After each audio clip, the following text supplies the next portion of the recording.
Thème du jour, prêt et utile, comment vivre en attendant le retour de Jésus, Matthieu 25, 13 à 40.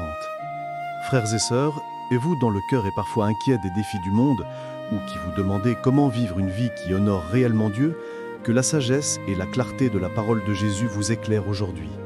Le texte que nous allons explorer est une série d'enseignements puissants de Jésus qui nous parle de la préparation, de la fidélité, du service et de ce qui compte vraiment aux yeux de notre Créateur.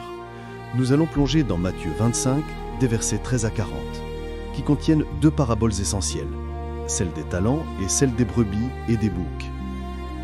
Matthieu 25, 13, « Veillez donc, puisque vous ne savez ni le jour ni l'heure. » Matthieu 25, 34, « Alors le roi dira à ceux qui seront à sa droite, « Venez, vous qui êtes bénis de mon Père, prenez possession du royaume qui vous a été préparé dès la fondation du monde. » Shalom, mes amis.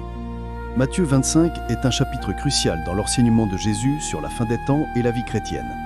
Il ne s'agit pas de spéculation sur des dates, mais d'un appel pressant à la préparation et à la fidélité.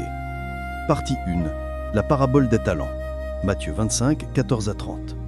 Jésus raconte l'histoire d'un homme qui part en voyage et confie ses biens à ses serviteurs, selon leurs capacités. À un, il donne 5 talents, à un autre 2, et un troisième, un seul. Un talent était une somme d'argent considérable à l'époque, une unité de poids. Ici, il symbolise tout ce que Dieu nous a confié, nos dons, nos capacités, nos ressources, notre temps, nos opportunités, même l'Évangile lui-même. 1. L'investissement et la multiplication, versets 16 et 17.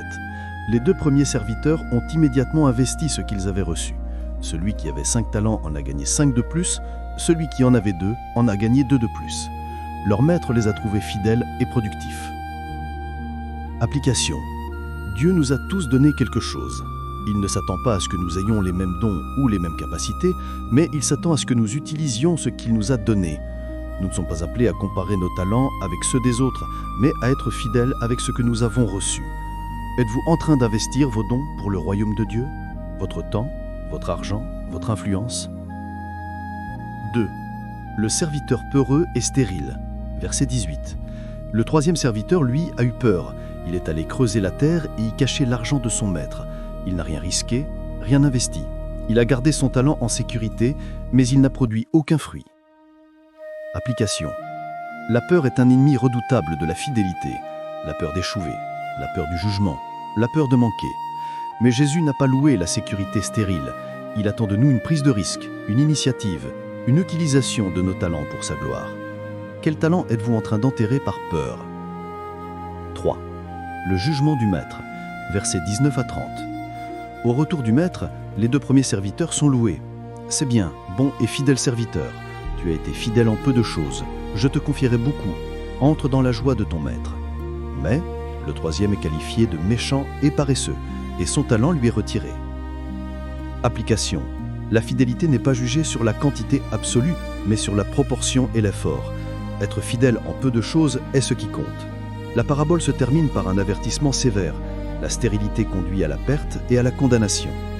Dieu attend de nous que nous soyons productifs pour son royaume, non par nos œuvres pour le salut, mais par gratitude pour le salut reçu.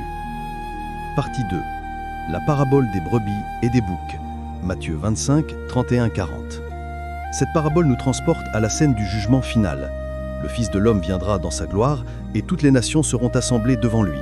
Il séparera les hommes comme un berger sépare les brebis des boucs. Aux brebis, placées à sa droite, le roi dira « Venez, vous qui êtes bénis de mon Père, prenez possession du royaume qui vous a été préparé dès la fondation du monde. » Application. C'est un test de service concret. Ce n'est pas seulement la foi en parole, mais la foi en action.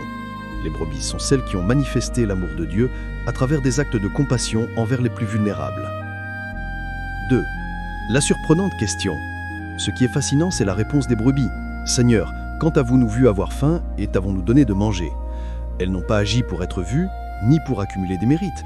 Elles ont agi par amour, sans même savoir qu'elles servaient le roi lui-même. Application. Le vrai service chrétien est souvent humile, discret, motivé par un cœur plein de l'amour de Dieu pour les autres. Il n'est pas toujours spectaculaire, mais il est sincère. 3. Le mystère de l'identification. La révélation finale de Jésus est stafflante. Je vous le dis en vérité, toutes les fois que vous avez fait ces choses à l'un de ces plus petits de mes frères, c'est à moi que vous les avez fait. » Application: Jésus s'identifie de manière radicale aux plus petits, aux plus démunis, aux marginalisés de la société. Servir un pauvre, visiter un malade, vêtir un nu, c'est servir lui. C'est l'Évangile en action. La foi manifestée par l'amour concret. Prêt et utile. Ces deux paraboles se rejoignent pour nous donner un message clair. Préparation, talent, nous devons être vigilants et fidèles avec ce que Dieu nous a confié, l'investir et le multiplier pour sa gloire. Ne pas enterrer nos talents par peur ou paresse. Service, brebis et boucs, nous devons manifester l'amour de Christ par des actes de compassion envers ceux qui souffrent, car en les servant, nous servons Jésus lui-même. La vie chrétienne n'est pas une attente passive de son retour, c'est une attente active, productive et pleine de compassion. Alors, mes amis, quel talent allez-vous désenterrer? Et qui allez-vous servir cette semaine? Prions. Père Céleste, merci pour la sagesse de ta parole et ces rappels puissants de Jésus. Pardonne-nous pour les fois où nous avons été paresseux avec nos talents ou aveugles aux besoins des plus petits. Seigneur, nous te demandons de nous donner un cœur de serviteur et un esprit d'initiative. Aide-nous à identifier et à utiliser les talents que tu nous as confiés, non par obligation, mais par amour et gratitude. Ouvre nos yeux et nos cœurs aux besoins autour de nous. Mets sur notre chemin ceux que tu veux que nous servions et donne-nous la compassion pour les voir comme tu les vois. Que nos vies soient fidèles, productives et pleines d'amour en attendant ton glorieux retour. Au nom de Jésus. Amen. Écrit, prêt et utile pour Jésus, si tu t'engages à agir. Partage ce message pour inspirer d'autres à être fidèles et à servir. Abonne-toi pour plus d'enseignements qui transforment la vie pratique.